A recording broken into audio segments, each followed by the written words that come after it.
Mga kasayan, Motorstar Easy Ride 125, walang busina. Ito siya kasayan ha. Nakaraan, signal light yung inayos natin ha. Signal light, tsaka yung stock up na ano niya, na gulong. Tsaka yung low beam, wala. Ngayon, busina naman. Ayun siya kasayan na walang busina. Yan, naka-open na siya ha. Walang busina. Ilangisa na natin yung bawat mga ano niya, bawat mga switch niya. Yan. Bali, ang gagawin natin dito kasayan, ang pwesto ng busina yan nandito. Pag tinanggal natin to, hindi pa siya kita. Kailangan pa natin itong tanggalin. Dahil yung busina niya nasa loob. Nasa loob yung busina niya kasayan. Ito pala. Yan. Babaklasin muna namin ito kasayan. Yan na kasayan, nabaklas na natin. Isang kalawang na lang yata ang di pumipirma dito. Pag gaganto kasayan, alilinisin muna natin yung ano niyan, yung terminal. Para matesting natin yung busina kung okay pa. Baklasin natin ito kasayan, tsaka natin lilinisin sa gasolina bago natin troubleshoot kung okay yung busina o yung wiring ang problema. Tanggalin muna natin. Ito kasayan na, linisin lang natin ng konting gas. Pagka wala kayong gas na ano, walang kayo ng ano, patulo lang kayo ng konti. Crudo, pwede rin naman panlinis. Ito, pansinin nyo to. Kadalasan yan, ayan o, yung mga kalawang na yan. Yan lang naman yung pinaka number 1 na lilinisin. Kahit nga hindi nyo linisin to okay pa rin eh. Pero mas maganda na rin na linisin natin para maganda naman yung ano. Para gumanda-ganda naman yung mga kalawang. Kadalasan pag stock, tapos katulad pa nito na nabaha, automatic siya, kakalawangin.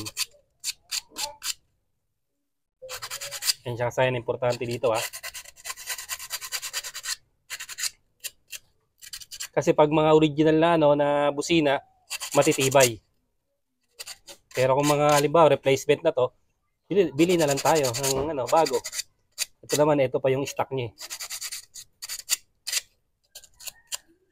At saka saya na ito pag naano nyo na yung terminal.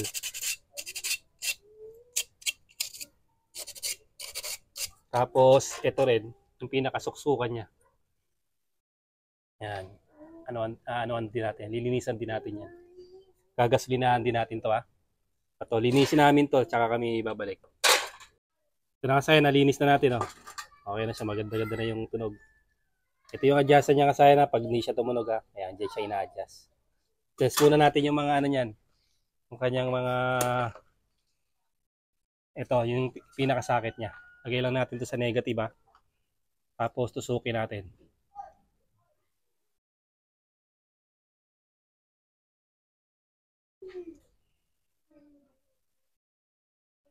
Hindi umilaw. Kung kabila, hindi rin umilaw.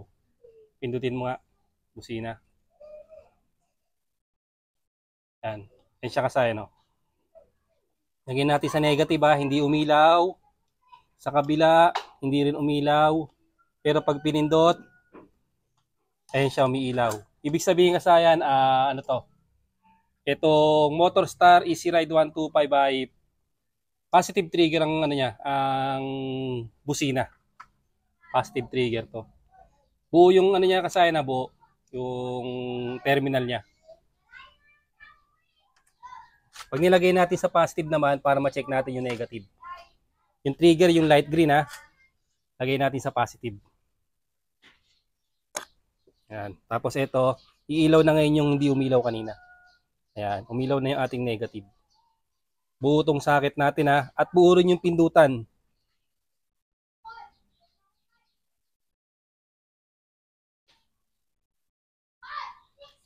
Buo rin yung pindutan natin ha. Ayan o. Pinipindot, iilaw siya. Ibig sabihin, buo yung socket, buo yung pindutan. O, yung busina lang yung ating ano, check. Pero dahil malinis na siya, malinis na yung ating busina, magko-contact na siya. Maluwag.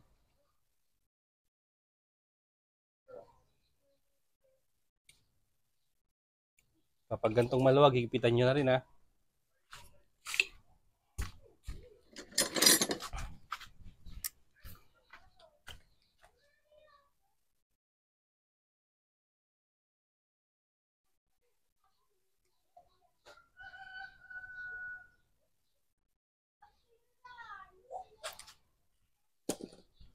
Kaya pag naglagay tayo ng passing light dito, okay na okay kasi positive trigger na siya.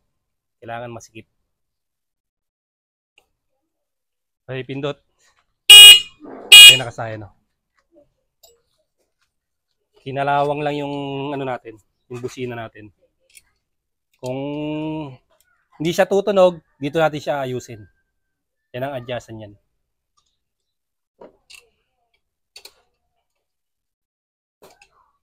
Pagka mga stock na busina, matitibay siya.